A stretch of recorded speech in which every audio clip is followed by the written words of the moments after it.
நானும் கண்மணியும் வந்து எங்களோட ஒழுங்கையில் ஒரு நடைக்கு வந்தனாங்க. இந்த பாருங்க பொட்டை இங்கே வாங்க, பொட்டை இங்கே வாங்க, பொட்டை இந்த நிற்கிற பாருங்க, பொட்டை இது வெளிச்சம் மற்ற மாதிரி வந்தால் தான் தெரியும்.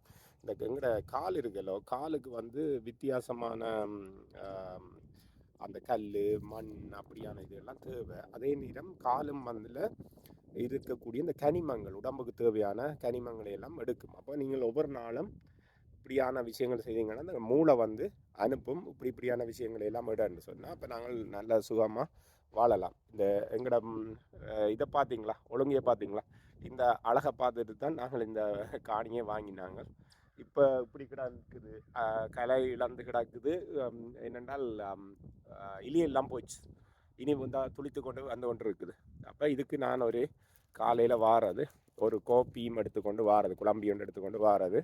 அப்போ இப்போ வந்து உடுப்பு போடாமல் வேட்டியோடு வந்திருக்கிறேன். என்னென்னால் வருங்காலோட நல்ல இளஞ்சூரியன், இப்போ காலையில் இப்போ 7 மணி இளஞ்சூரியன் வந்து நல்லதுங்கிற உடம்புக்கு தேவையான நிறைய விஷயங்களை எடுக்கும். அதே மாதிரி இதில் பக்கத்தில் அந்த ஆறு ஓடிக்கொண்டிருக்குது. அப்போ நான் இங்கே கனவேரை வர சொல்கிறேன். நேற்று சுதனன்னு சொல்லி ஒரு அன்புறவு வந்து அவர் நேற்று எனக்கு என்ன பாராட்டி ஒரு இது போட்டிருக்கிறார், காணொளி போட்டிருக்கிறார், பெரிய இதயமுள்ள மனிதரை சந்திச்சேன்னு.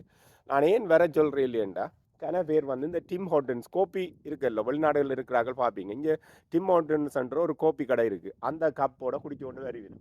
இந்த இடமெல்லாம் அந்த நான் சொன்னாலும் போட்டுட்டு போயிடுவேன், பொலித்தீனை கொண்டு வருவேன். பாருங்க எத்தனை குருவி உயிரினம், சின்ன சின்ன முயல், இந்த கயோடி, எங்களுக்கு தீங்கு செய்கிற நல்ல செய்கிற எல்லாமே இருக்குது. ஆனால் நாங்கள் இந்த இயற்கையை வந்து நாங்கள் பாதுகாக்கணும். ஏன்னா இந்த உலகம் அனைவருக்குமானது. அப்போ நாங்கள் அதுகள் இடத்துக்குள்ள வந்து நாங்கள் பிடிச்சி போட்டு நாங்கள் அதுகளை அடாத்தா அதுகளை துரத்தி விடுறதெல்லாம் வந்து படு மோசமான வேலை. அதனால் நாங்கள் செய்கிற அநியாயத்திலேயாவது ஒரு கொஞ்சமாவது நாங்கள் அதுகளுக்கு நல்லது செய்வோம்னு சொல்லி சொன்னால் இந்த பொலித்தீன் பேக் இதுகளை எல்லாத்தையும் வந்து பயன்பாடு குறைக்கணும். அப்போ நான் ஆக்களோட கதைச்சி போட்டு இவையிலும் ஒரு இயற்கையை நேசிக்கிறார்கள்னு சொன்னால் தான் வீட்டை அவைய கூப்பிடுறது கொள்வது. மற்றும்படி நாங்கள் நிற்க மாட்டோம் அப்படி இப்படின்னு ஏதாவது ஒரு பொய்யை சொல்லி அவைய வெட்டி விடுறது. அப்போ அவைய இந்த பற திருவிழாவுக்கு மட்டும்தான் எல்லாரையும் கூப்பிட்டுருக்கோம். அதுவும் வாசலில் வச்சு நீ அவை ஏதாவது பொலித்தீன் கொண்டு வரினமா கொள்ளினமா, இந்த இயற்கைக்கு தீங்கு விளைவிக்கிற சாமான்கள் ஏதாவது செய்யணுமான்னு சொல்லி பார்த்து தான் உள்ளுக்கு எடுக்கிறது. மற்றும்படி இந்த தமிழாக்கள் 80% ஆக்கள் நாங்கள் இயற்கையோடைய ஒன்றி போன ஆக்கள் தான். இங்கே பார்த்தீங்கன்னா எப்படி அருமையான கால பொழுது. இந்த உலகத்தை எங்களோட மூதாதையர் இப்படி எங்கள்கிட்ட தந்துட்டு போன மாதிரி அதே மாதிரி நாங்கள் எங்களோட பிள்ளைகள்கிட்ட ஒப்படைச்சாதான் அதுகளும் வந்து எங்களோட அரு சந்ததி நாங்கள் எப்படி அனுபவிச்சோமோ அப்படி அனுபவிப்போம்.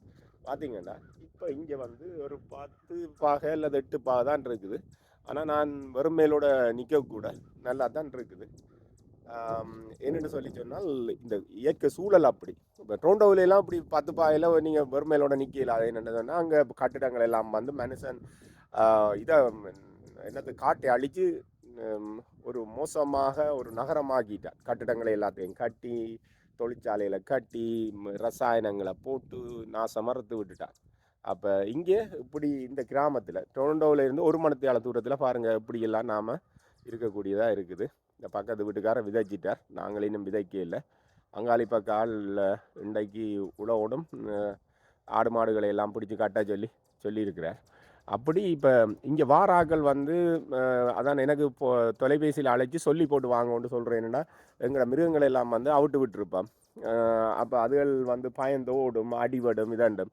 அப்போ அப்படியான சூழலுக்காண்டி தான் நான் ஆக்களை சொல்கிறது, நாங்கள் நிற்க மாட்டோம், வரமாட்டோம், வராதேங்கோ அப்படின்னு சொல்கிறது.